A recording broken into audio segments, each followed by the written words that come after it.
मल्हार की गोद में खेलते हुए मीत कब सो गया, मल्हार को इसकी खबर भी नहीं हुई।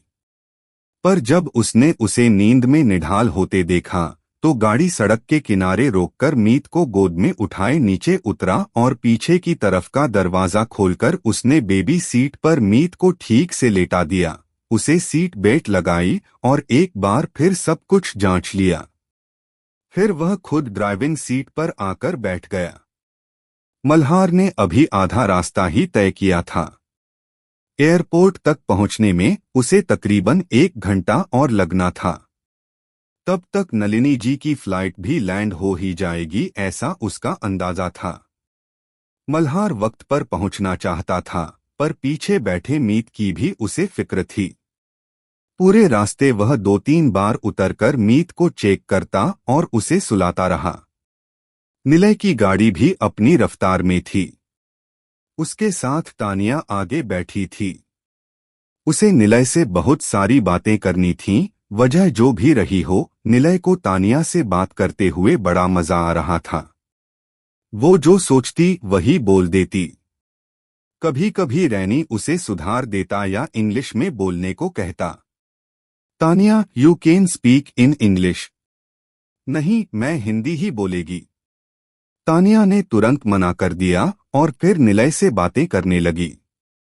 वृष्टि के नजरिए से निलय उसे बहुत पसंद आ रहा था। वह पूरे रास्ते उसका जैसे इंटरव्यू लेती रही, बिना कुछ जाने। उसके हिसाब से यह सही ही था, क्योंकि जब दो एक जैसे इंसान एक जगह काम करें और उनकी गहरी दोस्ती हो तो यही होता है।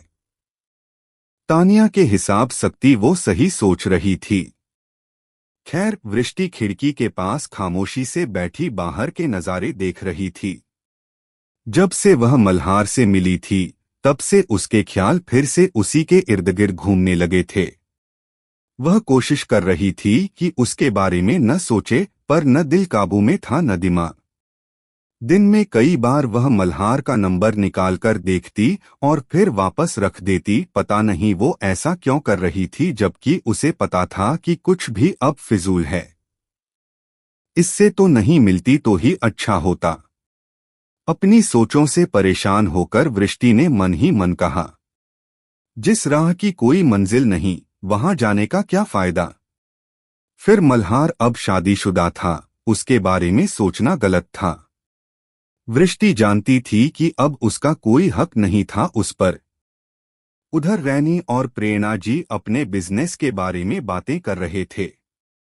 कई दिक्कतें आती थी रैनी को अपने बिजनेस में, लेकिन अक्सर वो प्रेरणा जी की सलाह से वे उन्हें सुलझा लेता था और जाते हुए भी हो उनको इसी बारे में जानकारी दे रहा था। इस तरह उनका सफर खत्म हुआ। निलय ने गाड़ी पार्किंग में लगाई और रैनी के साथ मिलकर लगेज निकालने लगा। सबके साथ वृष्टि भी गाड़ी से उतरी और बाहर निकलते ही, जैसे सबकी आदत होती है, उसने भी सब तरफ निगाहें घुमाकर देखा और निगाहें एक जगह जाकर अटक गई, साथ में वृष्टि की सोच भी। सब एयरपोर्ट की ओर बढ़ चुके थे, जबकि वृष्टि की निगाह कुछ दूरी पर खड़ी मल्हार की गाड़ी पर ठहर गई। वो उस गाड़ी को देखते ही पहचान गई और अब निगाहें तेजी से सन तरफ घूम रही थी उसकी। वृष्टि, वहां क्यों रुक गई? चलो अंदर, नहीं तो देर हो जाएगी, प्रेरणा जी ने पुकारा। वृष्टि ने एक नजर फिर से उस गाड़ी पर डाली और उससे ध्यान हटाकर उनके पीछे चलना शुरू किया, पर अब उसकी निगाहें स्थिर नहीं रह पा रही थीं। दिल में अजीब सी बेचैनी उठ रही थी। उसने अपने पर्स की बेल्ट कसकर पकड़ ली। उधर एयरपोर्ट पर पहले से पहुंचा मल्हार मीत को गोद में लिए नलिनी जी की राह देख रहा था। उनका प्लेन लैंड करने ही वाला था।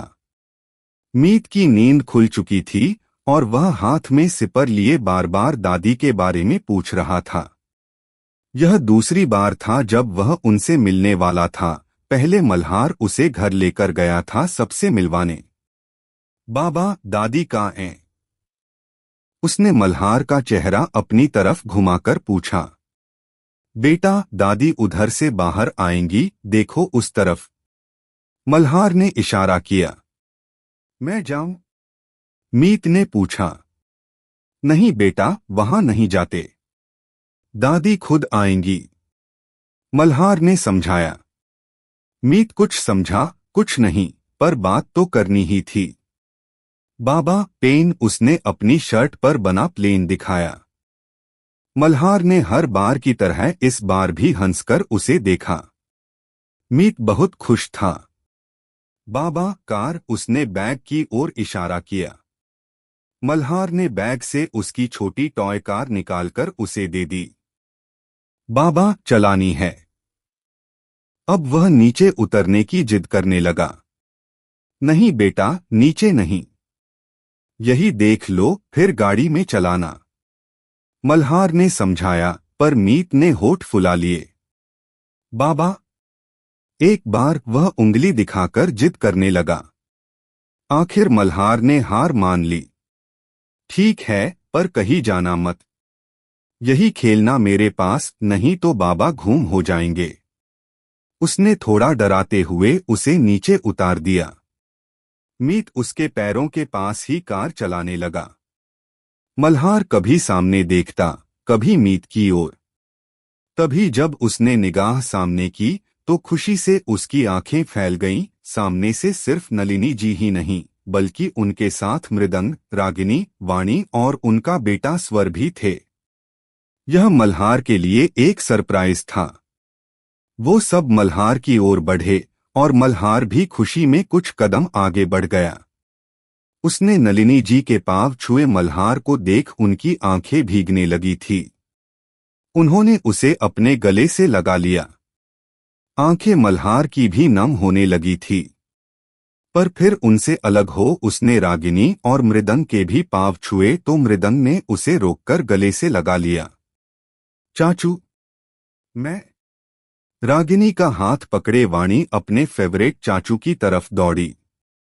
मल्हार ने उसे गोद में उठाकर खूब दुलार किया। वह भी खुश थी, अब वह 6 साल की हो चुकी थी। स्वर ने मल्हार को देखा, फिर शर्मा कर मृदंग की गोद में दुबक गया। मल्हार ने मुस्कुराकर उसके गाल खींचे। मल्हार, मीत कहाँ है? वो भी आया था न तुम्हारे साथ? मृदंग ने पूछा। सवाल सुनते ही मल्हार जैसे किसी झटके से बाहर आया। उसने तुरंत पीछे मुड़कर उस जगह देखा जहां मीत खेल रहा था, पर वहां कोई नहीं था। उसका चेहरा सफेद पड़ गया। मीत, उसने घबराते हुए उस जगह देखा, फिर आगे बढ़ इधर उधर देखने लगा। एक पल में घबराहट ने उसके चेहरे पर कब्जा कर लिया था। कहाँ है तेरा बेटा? नलिनी जी ने घबराकर पूछा। सब समझ गए कि कुछ गड़बड़ है।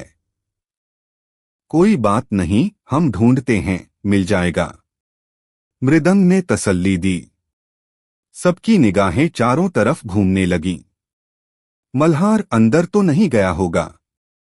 गेट खुला है, पक्का बाहर ही निकला होगा, मृदंग बोला।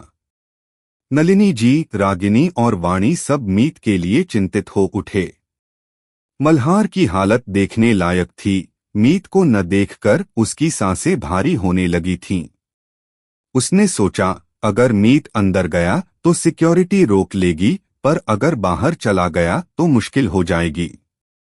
इसलिए वह सबसे पहले बाहर की तरफ भागा।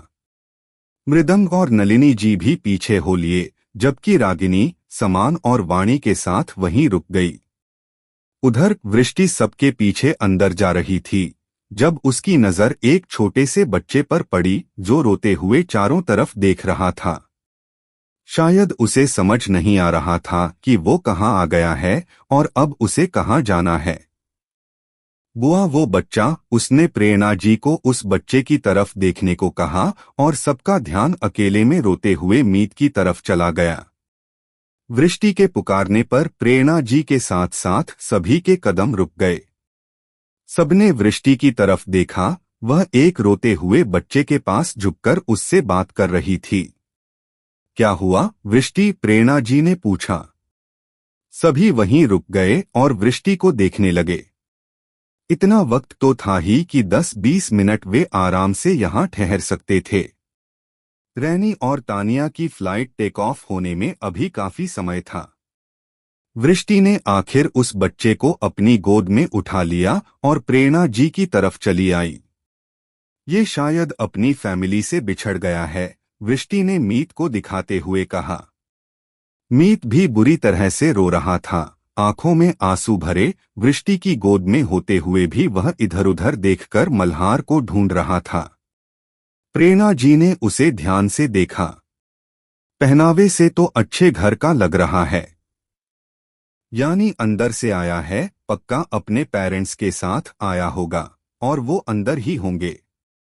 कोई इस तरह बच्चे को छोड़कर नहीं जा सकता, प्रेरणा जी ने मीत को देखकर अंदाजा लगाते हुए कहा। बाकी सब लोग भी अब मीत के चारों ओर खड़े हो गए। वृष्टि उसे दुलारते हुए चुप कराने की कोशिश कर रही थी। तानिया ने अपने पर्स से एक चॉकलेट निकालकर उसकी तरफ बढ़ाई, लेकिन मीत ने मुंह फेर लिया और वृष्टि के गले से लिपट गया। बाबा, मीत ने रोते हुए पुकारा। उसके बाबा के बिना चॉकलेट भी बेकार थी उसके लिए। वृष्टि ने उसके सिर पर हाथ रखकर सहला दिया। बेटा, बाबा कहाँ हैं तुम्हारे? बताओ किस तरफ हैं? हम तुम्हें तुम्हारे बाबा के पास ले चलते हैं, प्रेरणा जी ने प्यार से कहा और मीत का हाथ पकड़कर सहलाने लगी। लेकिन मीत तो बस बाबा ही दोहरा रहा था, उसे कुछ समझ ही नहीं आ रहा था। ऊपर से उम्र इतनी छोटी थी, वो क्या ही बताता। उसकी उम्र देखकर उम्मीद तो कम थी, फिर भी निलय ने कोशिश की। बेटा, पापा का नाम पता है? मीत ने कोई जवाब नहीं दिया। वृष्टि ने उसे घूरकर देखा, इतना सा बच्चा क्या बताएगा। सॉरी यार, मैं तो बस कोशिश कर रहा था, निलय ने मुंह बनाते हुए कहा। ऐसा करो, इसे सिक्योरिटी को दे देते हैं, वो इसके पेरेंट्स को बेहतर तरीके से ढूंढ लेंगे, रैनी ने सुझाव दिया। सबने सहमति जताई, कोई और उपाय समझ नहीं आ रहा था। मीत वृष्टि के कंधे पर सिर रखे रोते हुए सामने देख रहा था। अचानक उसने दूसरी ओर से बाहर की तरफ भागते हुए मल्हार को देखा और जोर से रोने लगा। चीखते हुए उसने हाथ फैलाए। बाबा, वो रोते हुए चिल्लाया। सबकी नजरें उस दिशा में उठ गईं। उधर मल्हार को भी मीत की हल्की सी आवाज सुनाई दी। उसने घूमकर देखा और दूर से ही पहचान गया, वो उसका बेटा था, किसी महिला की गोद में रोते हुए। मल्हार ने बिना सोचे उसी दिशा में दौड़ लगा दी। उसके पीछे मृदंग भी दौड़ा, उसकी गोद में उसका बेटा था। जबकि नलिनी जी अपनी उम्र के हिसाब से जितना तेज चल सकती थीं, उतनी तेजी से उसी ओर बढ़ी। इधर मल्हार दौड़ता हुआ आया और उसी पल वृष्टि मीत को लेकर उसकी तरफ मुड़ी। सब कुछ एक साथ हुआ। घबराहट में मल्हार को और कुछ नहीं, बस मीत ही दिखा। मीत ने भी मल्हार को देखते ही रोना और तेज कर दिया। मल्हार ने दौड़कर उसे गोद में उठा लिया। सीने मृदंग पीछे से आया, मीत के सिर पर हाथ फेरते हुए बोला, थैंक गॉड, मिल गया। जान निकाल ली थी इसने सबकी। उसी वक्त हाफती हुई नलिनी जी भी पहुंच गईं। मिल गया? मल्हार का बेटा, उन्होंने आते हुए दूर से ही पुकारा और चश्मा ठीक करते हुए सामने देखा। मीत मल्हार की गोद में उससे चिपका हुआ सुबक रहा था। से चिपका लिया और आंसू रोक न पाया तो आंखें कस के बंद कर ली। इसके बाद तो सबके लिए जैसे सदमे पर सदमा था। माहौल एकदम बदल गया था। सबसे ज्यादा स्तब्ध थी वृष्टि। वो आंखें फाड़े मल्हार को देख रही थी, जो मीत को सीने से लगाए गहरी सांसें भर रहा था। मेरा बच्चा, माथा चूमते हुए मल्हार ने कहा, फिर मीत को अपनी गोद में लिटाकर सीने से लगाया।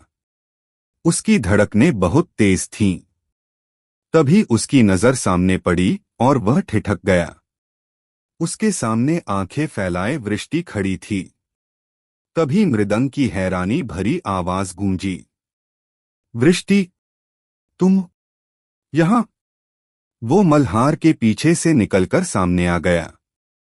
नलिनी जी, जो मीत को मल्हार की गोद ने ही दुलारने लगी थी, उनके हाथ रुक गए और वो भी अब वृष्टि की ओर देखने लगीं।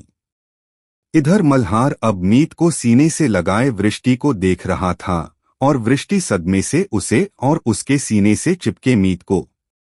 ये मल्हार का बेटा है।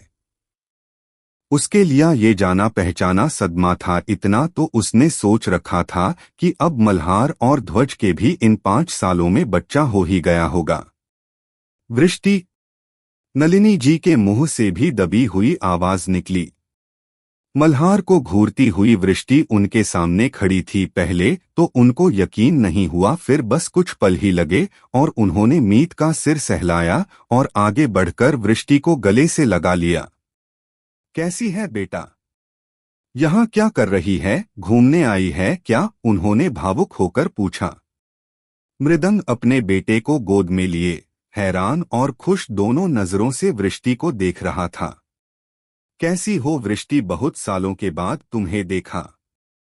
Hello sir, good afternoon. सबके बीच में से अलग ही आवाज निकली जो निलय की थी। वो मल्हार की तरफ देख रहा था और फिर जब मल्हार ने उसकी ओर देखकर सिर हिलाकर जवाब दिया तो सब फिर से एक दूसरे को देखने लगे। आखिर हो क्या रहा है? कौन किसे जानता है? कोई बताएगा?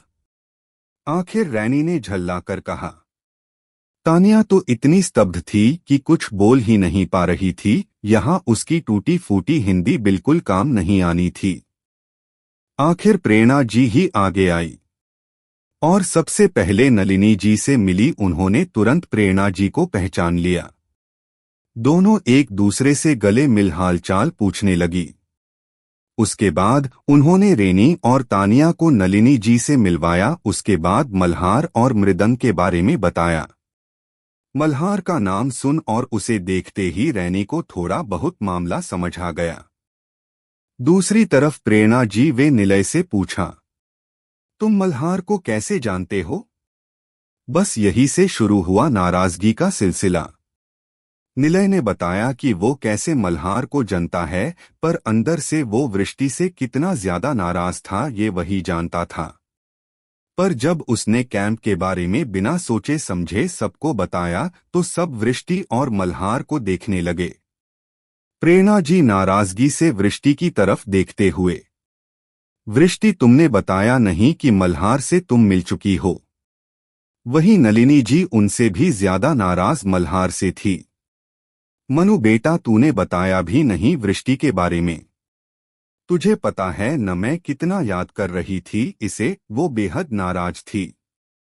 रैनी, we are going to miss our flight. मृदंग वाणी और रागिनी के पास जा चुका था। वे दोनों अकेली खड़ी उसका इंतजार कर रही थीं। रागिनी को भी मीत की चिंता हो रही थी। जैसे ही मृदंग उनके पास पहुंचा, उन्होंने सबसे पहले मीत के बारे में पूछा। मिला क्या? रागिनी बेहद चिंतित थी। वे लोग आए थे और बच्चा खो गया था। हाँ, मिल गया। जैसे ही मृदंग ने मुस्कुराते हुए बताया, रागिनी ने राहत की सांस ली। उसने आंखें बंद कर हाथ जोड़ लिए।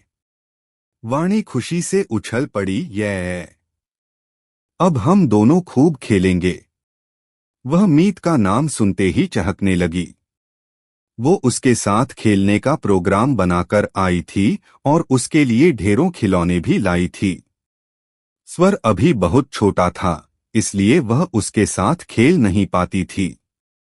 तुम्हें पता है मीत किसके पास मिला? मृदंग ने मुस्कुराते हुए पूछा। वह उन्हें बाहर की तरफ ले आया और अब मल्हार की गाड़ी की ओर बढ़ गया। किसके पास? साथ साथ चलते हुए रागिनी ने उत्सुकता से पूछा। जवाब में मृदंग के चेहरे पर गहरी मुस्कान उभर आई। हंसते हुए बोला, वृष्टि। मीत हमें वृष्टि के पास मिला। वृष्टि। रागिनी की आंखें हैरत से फैलकर चौड़ी हो गई। वो चलते हुए रुक गई। वृष्टि यहाँ कैसे? वो जो मुझे भी नहीं पता मगर फिर मृदंग ने उसे पूरी बात फौरी तौर पर बताई और स्वर को उसकी गोद में थमाकर लगेज डिक्की में रखने लगा। मिलना है वृष्टि से या? मृदंग ने पूछा। मन तो है उसे देखने का, मिलने का, पर रागिनी झिझक गई, कहीं वो सब कुछ भूल न गई हो। अरे मन है तो चलो न। वैसे भी पता नहीं क्यों वृष्टि को देखकर एक अलगसा एहसास हुआ। लग रहा है जो रुका हुआ था वो फिर से बहने लगेगा। मृदंग ने मुस्कुराते हुए रागिनी को देखते हुए कहा। उसकी गहरी मुस्कान में कुछ छिपा था। क्या? रागिनी ने साथ चलते हुए पूछा। क्या रुका हुआ था? जीवन, मल्हार का जीवन। अब लग रहा है रागिनी, जैसे कुछ अच्छा होने वाला है। शायद इसीलिए जिंदगी ठहर सी गई थी। मृदंग कहते खते खो गया। वे लोग अब बाकी सबके करीब पहुंच चुके थे। रैनी और तानिया को प्रेरणा जी ने सबसे मिलवाया। इस दौरान निलय ने जाना कि वृष्टि पहले से ही डॉक्टर मल्हार को जानती है। उसका मुंह बन चुका था। रैनी और तानिया दोनों बहुत गर्मजोशी से सबसे मिली। तानिया ने तो सबके पांव भी छुए। वहीं मल्हार, जो मीत को सीने से चिपकाए खड़ा था, ने वृष्टि की तरफ देखा। वृष्टि की निगाहें मल्हार से मिली तो वो होल से मुस्कुरा दी। थैंक्स मल्हार के बस होंठ हिले, आवाज नहीं निकली। सबकी बातों के बीच उसने बेहद खामोशी से वृष्टि को मीत के लिए शुक्रिया अदा किया। बदले में वृष्टि ने खामोश निगाहों से पलके झपका, उसके थैंक्स का जवाब दे दिया और नजरें झुका ली। तानिया की नजरें थी जिसने ये सब देखा और शायद समझा भी। खैर, रैनी और तानिया को अब देर हो रही थी। इन सब बातों में उनके 20 मिनट बीत चुके थे। मॉम, अब आप सब बातें कीजिए, हमें जाना होगा वरना देर हो जाएगी। रैनी ने प्रेरणा जी से मिलते हुए कहा। प्रेरणा जी ने भी अब उन्हें यहीं से विदा कर देना उचित समझा। आखिर अंदर भी कितना रुक पाती, वापस तो जाना ही था। जाते वक्त तानिया वृष्टि से मिली। अपना ख्याल रखना, उसने मुस्कुराते हुए कहा। हाथ में पकड़ी चॉकलेट जो उसने मीत के लिए निकाली थी, वृष्टि को थमा दी। बेबी को खिला देना, बहुत प्यारा है। तानिया ने एक नजर मल्हार की ओर देखा। वह अब भी मीत को सीने से लगाए खड़ा था। फिर अंदर की तरफ बढ़ गई। मैं इनको छोड़ आता हूं, तब तक आप सब बातें कीजिए। निलय को अब वहां खड़ा रहना भी फिजूल लगा। सोचा, इनकी पुरानी पहचान है, मैं क्या ही बात करूं। वह रैनी और तानिया के साथ चला गया। इस दौरान सब शांत थे। नलिनी जी और प्रेरणा जी की बातें सुन रहे थे। कई बार मल्हार ने नजर उठाकर वृष्टि की तरफ देखा, पर इस वक्त उसे वहां सिर्फ खालीपन नजर आ रहा था। सच कहें तो इस मुलाकात ने सबके जीवन को एक नया मोड़ दे दिया था। एक नई सोच, एक नई कशमकश। वहां मौजूद कोई शख्स ऐसा नहीं था जिसके दिल में कुछ नए विचार न जन्मे हों, सिवाय मीत के, जो अपने बाबा के सीने से लगा सुकून में था। मीत बेटा, बड़े पापा के पास आओ। हम तो मिले ही नहीं तुमसे। मृदंग ने उसे लेने की कोशिश की, पर वह और भी ज्यादा मल्हार से चिपक गया। गुम हो जाने का डर उसके दिल में बैठ चुका था। मृदंग उसे बहलाने की कोशिशों में लग गया। वहीं नलिनी जी ने पहले मीत को देखा, फिर वृष्टि को। उनकी नजरों में कुछ नाराजगी के भाव उभर आए। पर अभी खामोश रहना जरूरी था। वो और रागिनी प्रेरणा जी से बातें करती रही। आप घर आइए न, हम लोग यहीं रहते हैं। जाने से पहले प्रेरणा जी ने आग्रह किया। हाँ, मैं आऊंगी। इतनी सी मुलाकात से मुझे तसल्ली कहाँ मिली है। मुझे तो अभी अपनी बेटी से ढेर सारी बातें करनी हैं। नलिनी जी वृष्टि के चेहरे पर बड़े दुलार के साथ हाथ फेरते हुए कहा। फिर मल्हार की तरफ देखा। इनको अपना पता दो और इनसे इनका पता ले लो। नलिनी जी के कहते ही मल्हार ने तुरंत विजिटिंग कार्ड लेकर प्रेरणा जी को थमा दिया। मेरा नंबर ले लीजिए आप। प्रेरणा जी के कहने पर उनका नंबर भी ले लिया। यह मल्हार और वृष्टि दोनों खामोश रहे। उन्होंने नहीं बताया कि उनके नंबर पहले ही एक्सचेंज हो चुके हैं, वरना फिर से सुनना पड़ता। इस बात पर दोनों मिली भगत से खामोश खड़े रहे। निलय रैनी और तानिया को छोड़कर लौट आया। सबने एक दूसरे से विदा ली और अपनी अपनी गाड़ियों की ओर बढ़ गए। सब साथ ही थे। वृष्टि ने अपने बैग से एक चॉकलेट निकालकर वाणी को पकड़ाई। उसने उछलते हुए के ली और थैंक यू भी बोल दिया। दूसरी स्वर को दी, जिसे रागिनी को पकड़ना पड़ा। मीत मुंह में उंगली डाले ये देख रहा था। वृष्टि जैसे ही उसके करीब चॉकलेट लेकर आई, उसकी आंखें भी चमक उठी। वो मल्हार की गोद में था। वृष्टि दोनों के पास आई और उसने मीत को चॉकलेट दिखाई। वो मल्हार के गोद में पहले मचला, फिर हंसते शर्माते हुए मुंह मोड़ लिया। अरे मैं यहाँ हूँ। उसकी हरकत पर वृष्टि हंसते हुए बोली। मीत ने फिर से वृष्टि को देखा। उसके पतले गुलाबी होठों पर मुस्कान बनी हुई थी। मन था चॉकलेट लेने का, बार शर्म आ रही थी। फिर उसने मल्हार को देखा। वो खुद उसकी हरकतों पर मुस्कुरा रहा था। ले लो, मल्हार ने इशारे से कहा तो मीत ने किसी तरह चॉकलेट लेने को हाथ बढ़ा दिया और वृष्टि ने हाथ पीछे खींच लिया और उंगली से इशारा कर अपने गाल को आगे कर दिया। मीत ने शर्माते हुए उलझन से मल्हार को देखा। वृष्टि की डिमांड बहुत बड़ी थी। उसके हिसाब से सौदा महंगा था, पर मल्हार ने आंखों को झपकाकर इसे कबूलने को कहा।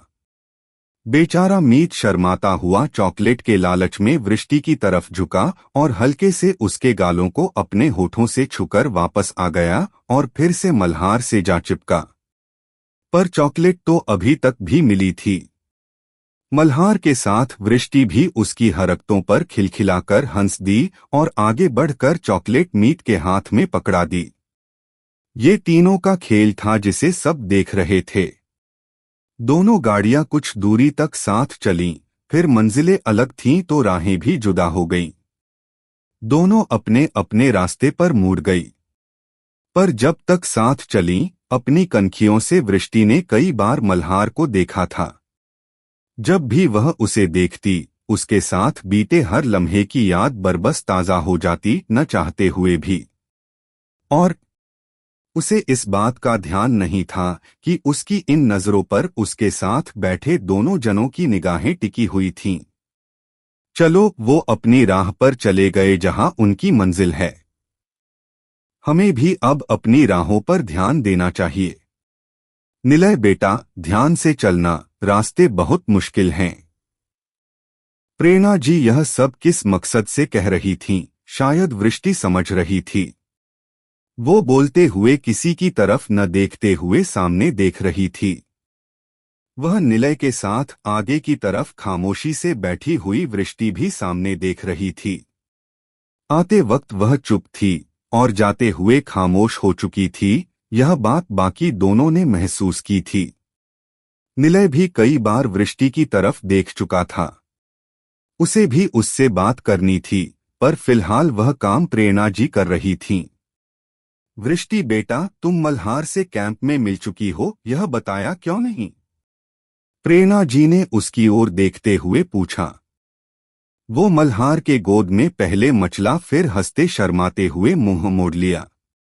अरे मैं यहाँ हूँ। उसकी हरकत पर वृष्टि हंसते हुए बोली।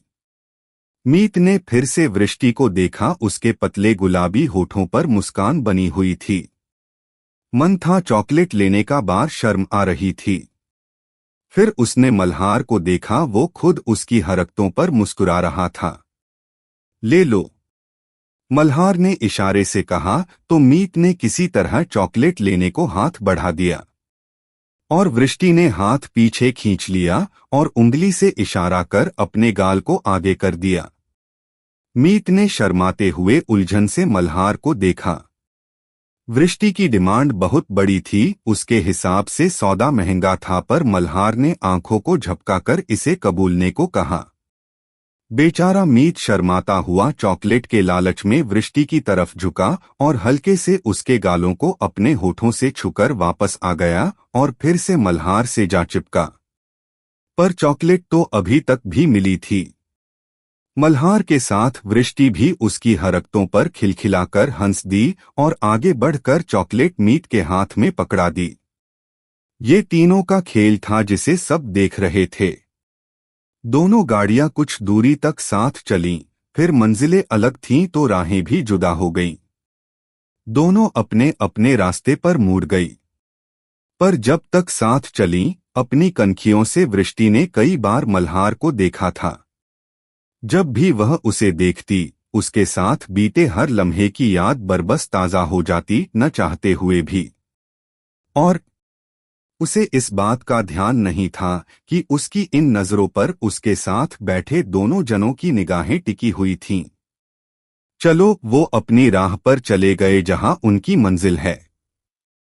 हमें भी अब अपनी राहों पर ध्यान देना चाहिए। निलय बेटा, ध्यान से चलना, रास्ते बहुत मुश्किल हैं। प्रेरणा जी यह सब किस मकसद से कह रही थीं? शायद वृष्टि समझ रही थी। वो बोलते हुए किसी की तरफ न देखते हुए सामने देख रही थी। वह निलय के साथ आगे की तरफ खामोशी से बैठी हुई वृष्टि भी सामने देख रही थी। आते वक्त वह चुप थी और जाते हुए खामोश हो चुकी थी। यह बात बाकी दोनों ने महसूस की थी। निलय भी कई बार वृष्टि की तरफ देख चुका था। उसे भी उससे बात करनी थी, पर फिलहाल वह काम प्रेरणा जी कर रही थीं। वृष्टि बेटा, तुम मल्हार से कैंप में मिल चुकी हो, यह बताया क्यों नहीं? प्रेरणा जी ने उसकी ओर देखते हुए पूछा। इस सवाल पर वृष्टि पीछे मुड़ी और प्रेरणा जी की ओर देखा। वो बुआ जी, ध्यान नहीं रहा, वह सोचते और अटकते हुए बोली। अच्छा, उसकी वाइफ नहीं दिखी, वो साथ नहीं आई थी क्या? उन्होंने आगे पूछा। पता नहीं बुआ जी, मुझे उनकी वाइफ के बारे में पता नहीं, मेरी उनसे कोई बात भी नहीं हुई। वो साफ झूठ बोल गई। क्यों? उसे नहीं पता, पर उस बात कर निलय ने जरूर उसे देखा था, उसे पता था कि वो झूठ बोल रही है। प्रेरणा जी ने अब आगे कुछ नहीं पूछा, शायद निलय की वजह से या शायद खुद वृष्टि की वजह से। निलय भी बहुत कुछ पूछना चाहता था, मगर प्रेरणा जी को देखकर वह भी चुप रह गया। दोनों एक दूसरे को देखकर भी खामोश थे और वृष्टि तो अपनी ही वजह से।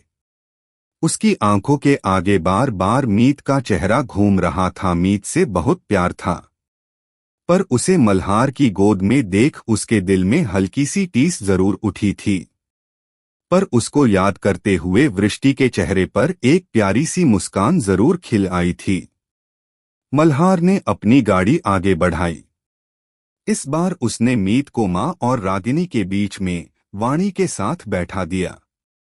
वाणी लगातार मीत से बातें कर रही थी। मीत शर्माता मुस्कुराता हुआ उसकी बातें सुनने और समझने की कोशिश कर रहा था। जब कुछ समझ नहीं आता तो आगे बैठे मल्हार की तरफ देखता। बाबा।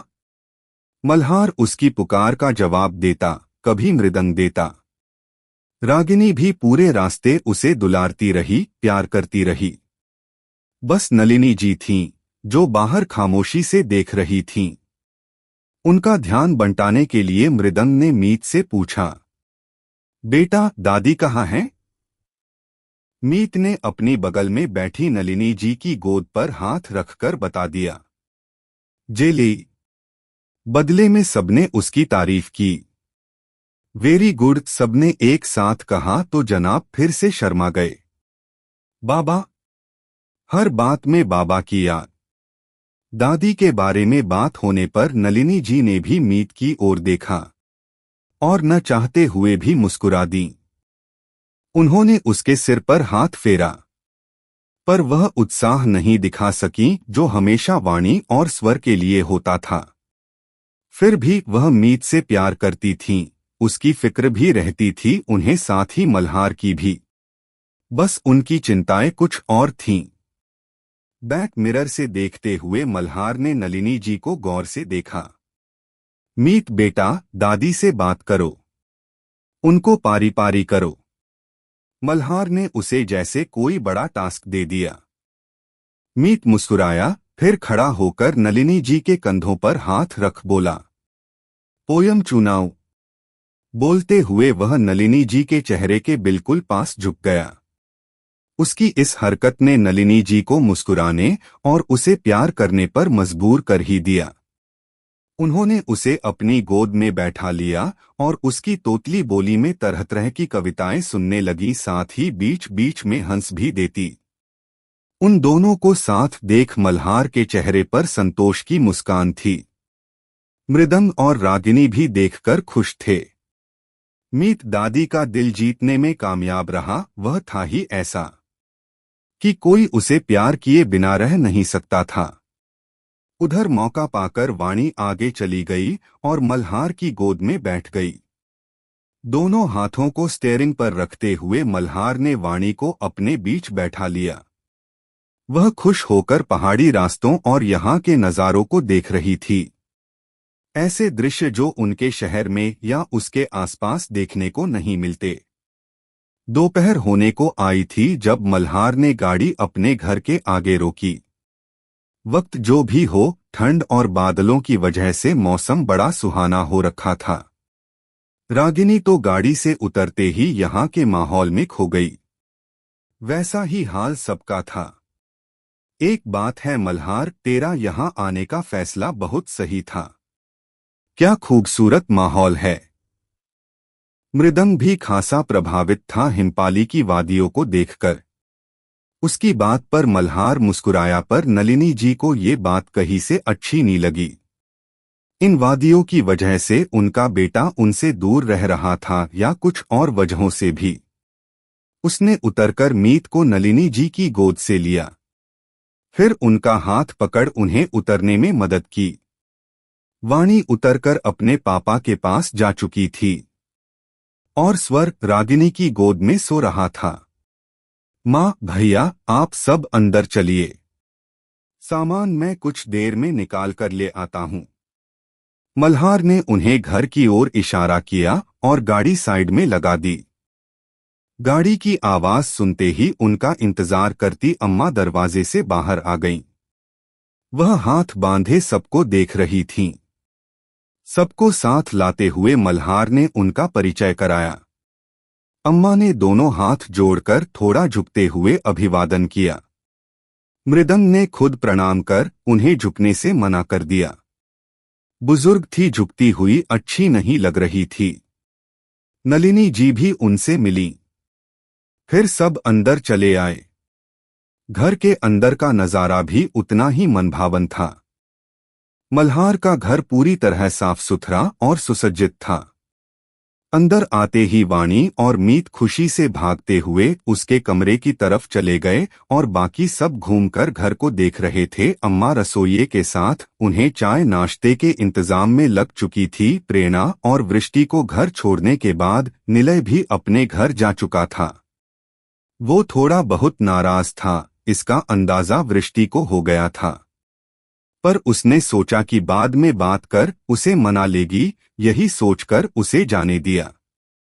घर खाली खाली सा लग रहा है। घर के अंदर की सूनेपन को महसूस करते हुए प्रेरणा जी बोली। रैनी और तानिया के जाने के बाद अब उनकी गैरमौजूदगी ज्यादा खल रही थी। वृष्टि ने उन्हें उदास देखा तो पानी का गिलास लेकर उनके पास चली आई। बुआ जी, वह उनकी बगल में बैठ गई। आपको मेरी वजह से अपने परिवार से दूर होना पड़ा। वृष्टि को उनके अकेलेपन का एहसास एक गिल्ट के साथ हो रहा था। पागल है, कैसी बातें कर रही है। मैं तेरी वजह से अलग थोड़े ही हुई हूं। इन सबके साथ रहना होता तो इंडिया वापस आती ही नहीं। तेरी पढ़ाई तो अमेरिका में भी हो सकती थी। ये तो मेरा खुद का ही मन था, अपने वतन में रहने का। कुछ भी कह लो, इंडिया जैसी बात कहीं नहीं। वहां इतने साल रहने के बाद भी जो यहाँ अपनापन है वो वहां महसूस नहीं कर पाई थी। इसीलिए मौका मिलते ही भागी चली आई यहाँ। वरना वो लोग कहाँ मुझे वापस यहाँ अकेले रहने देते। तेरे बहाने मुझे भी यहाँ ठहरने का मौका मिल गया। प्रेरणा जी ने मुस्कुराते हुए कहा, पर वृष्टि अभी भी कुछ उलझी हुई थी। फिर आप उदास क्यों हैं? वृष्टि ने उनके कंधे पर सिर रखते हुए पूछा। अब वो पिछले 15 दिनों से मेरे साथ थे। उनके जाने के बाद खालीपन महसूस तो होगा ही न। दिन भर उन्हीं के साथ रहना, उनसे बातें करना, अब उनका चले जाना महसूस तो होगा ही। वैसे बेटा, दूरी बनी रहे तो प्यार बना रहता है, वरना साथ रहते हुए तो रोज कोई न कोई खटपट होती ही रहती है। और आजकल के बच्चे कहाँ अपने माँ बाप के साथ रहना पसंद करते हैं। अमेरिका में तो कुंवारे रहते हुए ही बच्चे माँ बाप से अलग हो जाते हैं। मैं यहाँ नहीं भी आती तब भी वहाँ अकेली ही रहती, बस लोग आसपास होते, साथ नहीं। कहकर प्रेरणा कुछ पल के लिए चुप हो गईं। फिर गहरी सांस लेकर वृष्टि को देखा, वो अब भी उनके कंधे पर सिर रखे बैठी थी। प्रेरणा और वृष्टि को घर छोड़ने के बाद निलय भी अपने घर जा चुका था। वो थोड़ा बहुत नाराज था, इसका अंदाजा वृष्टि को हो गया था। पर उसने सोचा कि बाद में बात कर उसे मना लेगी, यही सोचकर उसे जाने दिया। घर खाली खाली सा लग रहा है। घर के अंदर की सूनेपन को महसूस करते हुए प्रेरणा जी बोली। रैनी और तानिया के जाने के बाद अब उनकी गैरमौजूदगी ज्यादा खल रही थी। वृष्टि ने उन्हें उदास देखा तो पानी का गिलास लेकर उनके पास चली आई। बुआ जी, वह उनकी बगल में बैठ गई। आपको मेरी वजह से अपने परिवार से दूर होना पड़ा। वृष्टि को उनके अकेलेपन का एहसास एक गिल्ट के साथ हो रहा था। पागल है, कैसी बातें कर रही है? मैं तेरी वजह से अलग थोड़े ही हुई हूं। इन सबके साथ रहना होता तो इंडिया वापस आती ही नहीं। तेरी पढ़ाई तो अमेरिका में भी हो सकती थी। ये तो मेरा खुद का ही मन था, अपने वतन में रहने का। कुछ भी कह लो, इंडिया जैसी बात कहीं नहीं। वहां इतने साल रहने के बाद भी जो यहाँ अपनापन है वो वहां महसूस नहीं कर पाई थी। इसीलिए मौका मिलते ही भागी चली आई यहाँ। वरना वो लोग कहाँ मुझे वापस यहाँ अकेले रहने देते। तेरे बहाने मुझे भी यहाँ ठहरने का मौका मिल गया। प्रेरणा जी ने मुस्कुराते हुए कहा, पर वृष्टि अभी भी कुछ उलझी हुई थी। फिर आप उदास क्यों हैं? वृष्टि ने उनके कंधे पर सिर रखते हुए पूछा। अब वो पिछले 15 दिनों से मेरे साथ थे। उनके जाने के बाद खालीपन महसूस तो होगा ही न। दिन भर उन्हीं के साथ रहना, उनसे बातें करना, अब उनका चले जाना महसूस तो होगा ही। वैसे बेटा, दूरी बनी रहे तो प्यार बना रहता है, वरना साथ रहते हुए तो रोज कोई न कोई खटपट होती ही रहती है। और आजकल के बच्चे कहाँ अपने माँ बाप के साथ रहना पसंद करते हैं। अमेरिका में तो कुंवारे रहते हुए ही बच्चे माँ बाप से अलग हो जाते हैं। मैं यहाँ नहीं भी आती तब भी वहाँ अकेली ही रहती, बस लोग आसपास होते, साथ नहीं। कहकर प्रेरणा कुछ पल के लिए चुप हो गईं। फिर गहरी सांस लेकर वृष्टि को देखा, वो अब भी उनके कंधे पर सिर रखे बैठी थी। कोई किसी की वजह से अकेला नहीं होता वृष्टि। हम सब अपने अपने हिस्से का, अपने नसीब का अकेलापन भोगते हैं। यहाँ अकेले रहकर भी थोड़ा सा अपनापन महसूस हो जाता है। अपना देश है, अपने लोग हैं। जब तक तेरे बाबा थे तब भी अकड़ के मारे हम सब अकेले ही तो थे, कहाँ कोई किसी के साथ था। और आज अपनी मर्जी से या मजबूरी में फिर भी सब अकेले ही रह रहे हैं। वृष्टि ने उनकी बाजू सहलाते हुए हामी भरी। अब तेरा बता वृष्टि, वो सीधी होकर उसकी तरफ देखते हुए बोली।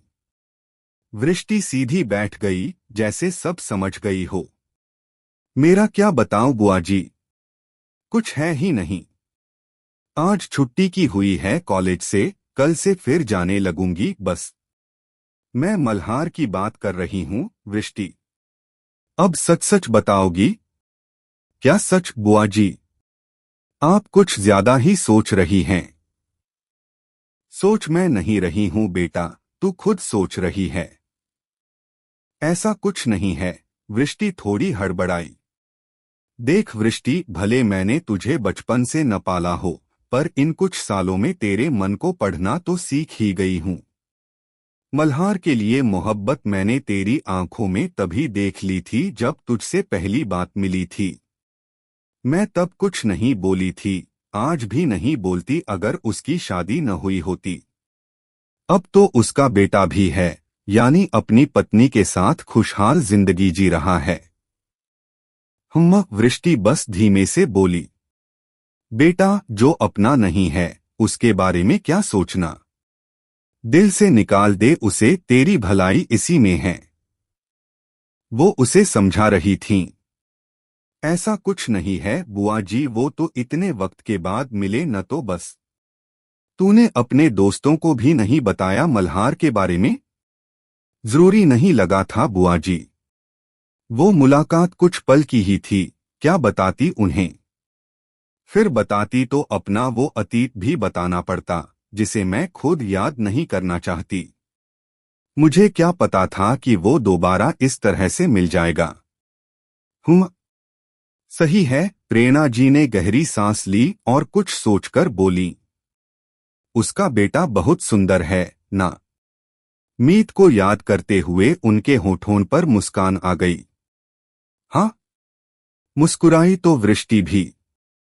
मल्हार का रंग साफ है और वो हैंडसम भी है, पर उसका बेटा उस पर नहीं गया लगता, शायद अपनी मम्मी पर गया है।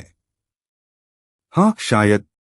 वो भी बहुत सुंदर है, वृष्टि ने ध्वनि को याद करते हुए कहा। तू मिली है उससे? प्रेरणा जी को हैरानी हुई, क्योंकि वृष्टि मल्हार को पसंद करती थी और उसकी पत्नी से भी पहले मिल चुकी थी। मल्हार का उस वक्त वृष्टि का इतना ध्यान रखना, जबकि उसकी गर्लफ्रेंड थी, यह सब उन्हें उलझा हुआ लगा। हाँ, एक बार मिली थी, वो खुद मिलने आई थी मुझसे हॉस्पिटल में। तब देखा था उसे, वृष्टि ने थोड़ा बहुत बताया। आज साथ नहीं थी। नहीं दिखी। हो सकता है घर या हॉस्पिटल गई हो, वो खुद भी डॉक्टर है ना। अच्छा, प्रेरणा जी अब उनके बारे में काफी सारी बातें जान रही थी। वो हॉस्पिटल जहां आप मुझसे मिलने आई थी, वो हॉस्पिटल उनके पापा का है। प्रेरणा जी हैरान रह गईं। इतना बड़ा हॉस्पिटल उसके पापा का है? तो फिर वो और मल्हार यहाँ क्या कर रहे हैं? पता नहीं। वृष्टि ने भी अनजानेपन से कंधे उचकाए। कुछ उलझा हुआ अजीब सा नहीं लग रहा ये सब? प्रेरणा जी ने मुंह बनाते हुए कहा। वृष्टि अब कुछ नहीं बोली, उसे भी ध्वनि कुछ अजीब लगी थी तब। चल छोड़, पहले एक अच्छी सी कॉफी पीते हैं। प्रेरणा जी ने बात वहीं खत्म कर दी। मल्हार का नाम आते ही मन कहीं उलझने लगा था। मल्हार के घर दोपहर के खाने से पहले अम्मा भी अपने घर के लिए निकल गई थीं। मल्हार खुद उन्हें बस में बैठाने गया था और शाम तक हॉस्पिटल का राउंड लगाकर वह लौट आया। आज छुट्टी थी, फिर भी खाली समय में हॉस्पिटल चला गया। वहां कुछ मरीज उसका इंतजार कर रहे थे। घर लौटा तो आज माहौल ही बदला हुआ था, बिल्कुल जयपुर के घर जैसा लग रहा था, भरा हुआ खुशहाल सा। नलिनी जी शाम की चाय के बाद हाथ मुंह धोकर पूजा कर रही थीं। वाणी और मीत पूरे घर में उधम मचाते हुए खेल रहे थे और स्वर उन्हें देखकर खिलखिला रहा था। वहीं रागिनी मृदंग के साथ बातें करते हुए शाम के खाने की तैयारी में लगी हुई थी। आज उसने रसोइये को मना कर दिया था, क्योंकि आज का खाना वो खुद मल्हार की पसंद का बना रही थी। लो, मल्हार भी आ गया, मृदंग ने रागिनी से कहा, तो वह उसे देख किचन की ओर चली गई और पानी के गिलास के साथ लौटी। दोनों बच्चे भागकर मल्हार से आकर चिपक गए। स्वर भी मचलने लगा। आज सबसे छोटा वही था, तो मल्हार की गोद पर कब्जा उसी ने जमाया। पर जैसे ही वो सोफे पर बैठा, बाकी दोनों ने भी किसी तरह जगह बनाकर उसकी गोद में जगह बना ली और तीनों खुश। कौन सी गोंद लगाकर घूमता है तू, जो सारे बच्चे तुझसे चिपके रहते हैं? मृदंग ने हंसते हुए कहा। उन तीनों की मस्तियां देखकर मल्हार भी हंस दिया। ऐसा कर, इन तीनों को मुझे दे और तू जाकर अपने कमरे में फ्रेश होकर कपड़े बदल, मैं आता हूँ चाय लेकर, आज दोनों भाई बैठकर बातें करेंगे। मृदंग के कहने पर मल्हार उन तीनों को उसे सौंप अपने कमरे की तरफ चला गया। मल्हार बाथरूम से बाहर निकला और बाल ठीक करने के बाद कमरे से बाहर जाने ही वाला था कि तभी मृदंग खुद ही उसके कमरे में चला आया। हाथ में ट्रे थी जिसमें 2 कप चाय रखे थे। साथ में कुछ स्नैक्स भी थे जो नलिनी जी ने खुद अपने हाथों से मल्हार के लिए बनाए थे। आप क्यों परेशान हुए भैया, मैं खुद ही आ जाता। इसमें कौन सी परेशानी हो गई? और कहा था न कि तुझसे बातें करनी हैं। भूल गया क्या? मृदंग ने हल्की घुड़की दी। बहुत दिनों बाद मिले थे, पर बड़े भाई होने का रौब जमाना नहीं भूला था। मल्हार मुस्कुरा दिया। उसने आगे बढ़कर मृदंग के हाथ से ट्रे ले ली। याद था, इसीलिए आपके पास ही आ रहा था। आइए बैठिए। अरे अरे, यहाँ नहीं, बाहर खुले में बैठकर बातें करेंगे। मृदंग ने उसे कमरे के सोफे पर बैठने से रोक दिया। चलिए। मृदंग के इतना कहते ही मल्हार भी ट्रे लेकर बाहर निकल आया। सामने एक टेबल और 4 कुर्सियां लगी थीं। दोनों वहां जाकर आराम से बैठ गए। ले, पहले चाय पी। मृदंग ने कप उठाकर मल्हार को थमाया और दूसरा खुद ले लिया। वाह, माँ के हाथ की बनी मठरी कितने दिनों बाद मिली है खाने को। मल्हार ने खुश होते हुए मठरी उठाई और थोड़ा तोड़कर खाया। वाह, इस बार तो माँ ने बहुत सॉफ्ट बनाई है, जैसे दादी के लिए बनाती थीं। हम दादी के दांत नहीं थे न, इसलिए। वैसे इस बार मीत की वजह से सॉफ्ट बनाई है, ताकि वो अपने छोटे दांतों से आराम से खा सके। मृदंग के बताते ही मल्हार मुस्कुरा दिया। माँ भी ना प्यार दिखाती नहीं, जतला देती हैं। उन्हें तेरी चिंता रहती है मल्हार। हम बताते नहीं हैं, पर कई बार रात को उन्हें अस्पताल ले जाना पड़ा है।